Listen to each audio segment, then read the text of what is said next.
When we were developing our parish leadership team, we had a consultant challenge us on how to identify our parish culture. So essentially, we asked a consultant to come to help us create clarity about our parish mission, our core strategies, but also our core values. And the core values are basically characteristics or qualities of our parish that have already been in our parish for some time.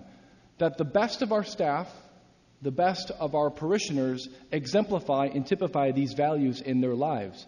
And so we identified 5 core values that we had. The core values are to be distinguished from aspirational values, values that we want our parish to have in our culture, values that we have to actually intentionally work to make sure that we see these values embedded in our culture, but is not shared by everyone right now. So if core values are where we are now, aspirational values are where we want to be. But as we continue to work through with a consultant, a leadership consultant on this that helps with parish renewal, we realized we actually only had 2 core values, and the other 3 that we identified are actually aspirational values. And so today I want to focus on this one of our core values, which is family. And we renamed this value, family, as unconditional belonging. Unconditional belonging actually has 2 aspects to it. First is unconditional love. We see as part of our parish this value of family being lived out in many ways, and we wanted to identify this in 2 ways by saying, one, this idea of family requires unconditional love. That no matter where you find yourself, you should be loved where you are. You should be accepted where you are, unconditionally. And number 2, the sense of belonging. Right? Every family member should feel they belong to the family. And we want to accentuate that because it's something that we already see in our parish culture as a whole. And just a couple examples of this as what we've seen, and I can give many, many examples of what I've already seen in this parish since I've come, is with unconditional belonging, we see just a couple examples. First example was there was a woman in our parish who needed funds to actually buy a vehicle that would be able to transfer one of her family members to Mass and to doctor appointments. He's handicapped. And so she was telling a couple people about it, and sooner than later, a GoFundMe was created. And parishioners were coming into the office donating money so this parishioner, one of their family members, would actually have enough money to care for him. That's an example of our parish of living out this value of unconditional belonging. Another time, there was a parishioner who was in need of a job. So he started asking some people to pray for him. And sooner than later, a lot of people started praying for him. And when he got the job, he hosted for most of the daily Mass crowd a little Thanksgiving breakfast with fresh fruit and baked goods and coffee. And they were celebrating God providing for this family and giving him a job. This sense of unconditional belonging is so important for a parish. And as a leadership team, what we did is we didn't just say, let's just have unconditional belonging in kind of a general abstract sense. We wanted to actually identify what that actually looks like. We wanted to identify, it operationalized. So we came up with these statements that actually show us how we can live out this value in our parish. The first statement is accepting and loving people in their weakness. We don't accept and love people only because they're strong, but specifically in their weakness. We also said that we need to proclaim to people, you belong here. Part of the way we live this out is really helping people recognize there's a sense of belonging here at this parish. I know there's a lot of new parishioners in our parish. It's very important that parishioners understand that they belong here as part of our parish family. Being patient with little kids in the pew, no dirty looks. That's literally what we said, no dirty looks. The only time you can have a dirty look is when the deacon's cell phone goes off during Mass. For those of you who weren't here, that actually happened. Greet people you don't know, especially the marginalized, the lost, and the hurting. This is really important. As a parish family, people we don't know who might be marginalized or someone who's hurting, we greet them as a way of expressing this sense of belonging and unconditional love. I often think to myself, if there's a visitor who's not a parishioner who comes to our Mass, what kind of family are they encountering? Right? What kind of welcoming community are they encountering? Are they encountering people who aren't going to reach out to them?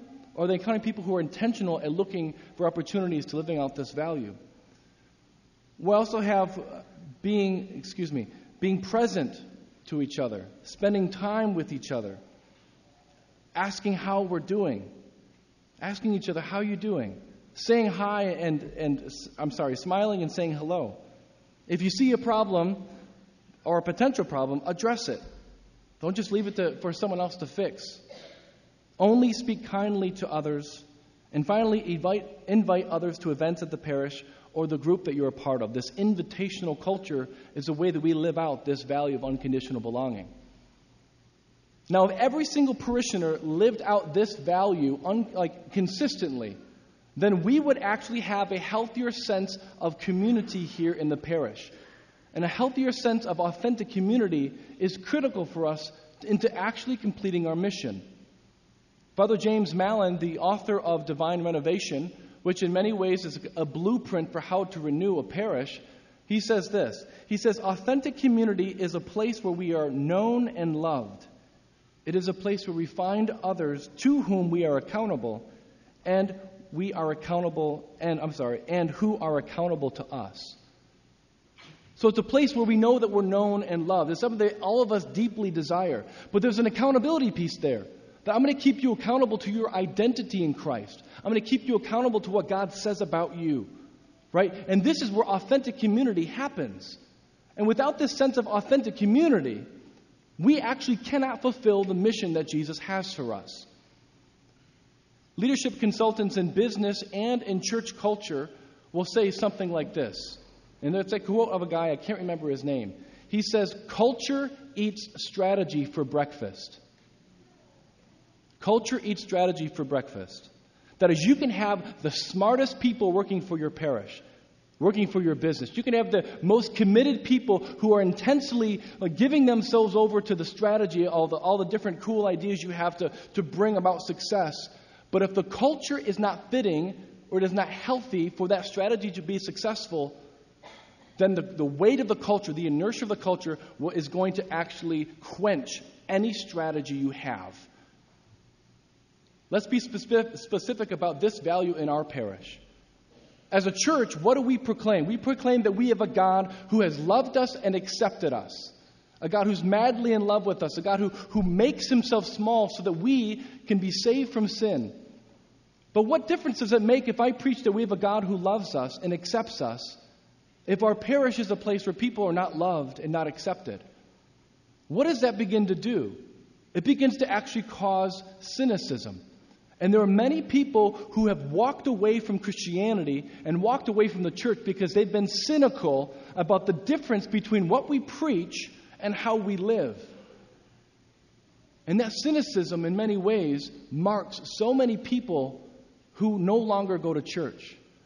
And I can assure you the people that no longer go to church, most of them aren't doing so because they found that non-Christianity or non-Christian faith or no faith is somehow rationally superior. It's not. They just fall away because they can't stand the hypocrisy. Now, what's interesting is that we need to recognize that the old paradigm of actually belonging to a parish has changed in many ways. 50 years ago was very different. 50 years ago, people generally knew if they wanted to belong to a parish, they had to believe certain things. And there are people who had strong conversions, they would actually seek the truth, and they realized, whoa, the Christian faith is true, or this denomination is true, or this church is true. And then they would get their life into order, they would actually behave accordingly, and then they would have a sense of belonging. Right? There was a sense, I got to believe the right things, I got to behave properly, and then I would say, I belong to this parish.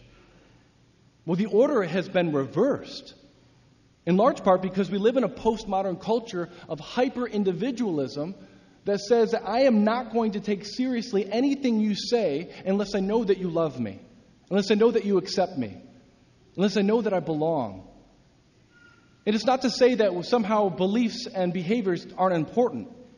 And we need to be very wary of a certain type of community that's being promoted in certain parts of the church that says, you know what, it doesn't really matter what you believe. It doesn't really matter in the end how you behave. As Catholics, we believe these are essential to salvation. What we believe and how we live is essential.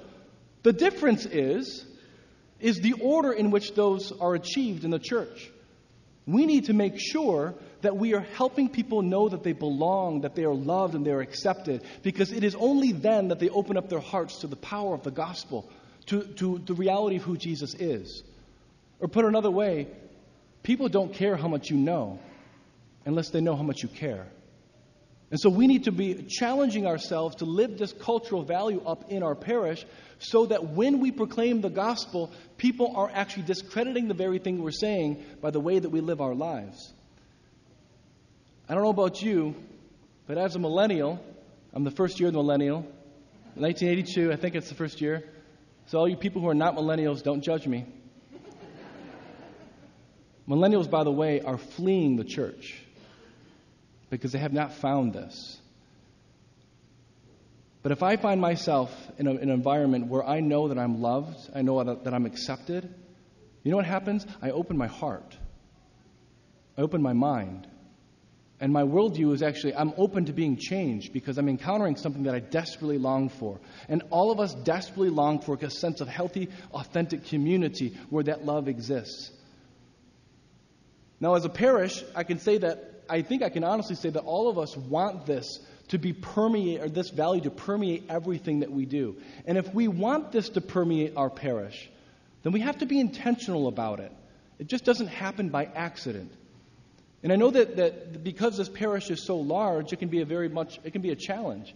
And people will say that the larger the parish is, the smaller it must become. We must have people get to know each other, to love each other, to accept each other.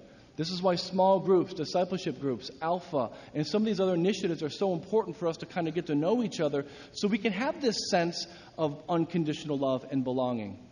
But what we can do, and we're going to talk more about that later, we can start as a staff to live this out intentionally. And one of the funny things about values is values are communicated not so much by what we say, but by what we celebrate, what we tolerate, and what we presume. In other words, it's not just us talking, hey, we're unconditional belonging, right? It's about what is it that we're actually celebrating? What are we tolerating? What are we refusing to tolerate?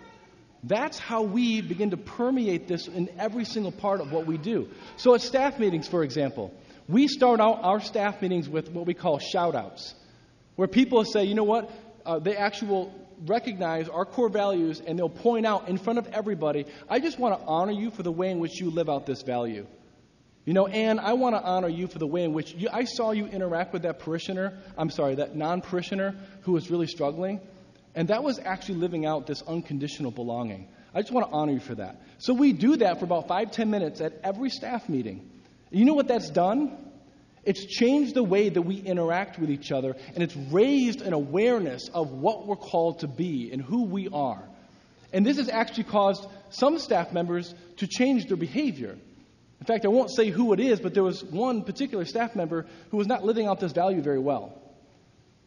And then someone actually called someone else and actually said, you know, you're doing a great job with this, and encouraged the person. That next week, that staff member changed her behavior to match what the other person was doing. What we also see happening is that people behind closed doors are challenging each other to living out these values. And that accountability piece is very important because you know, this is who we are. We're not going to actually compromise on this. We're not going to tolerate people who do not actually have it. So I'm going to encourage you. You know, when you said that the other day, you know, I don't think that was in line with our value. And I want to encourage you to maybe share with me what was going on. Is there a way I can help you live out this value more clearly? And that is changing the way we interact with each other. The fact is that all of us belong here. And all of us have a responsibility of helping make sure this value is lived out in everything we do. Next week, Father Joe is going to be a little bit more specific as to what we can start to do intentionally as a parish to really make sure this value is enculturated in our parish. Because if we can do that, then we'll be well on our way actually making disciples of Jesus Christ. That people who come in here, people who interact with us in the church, outside of the church, will want to know exactly what we're all about.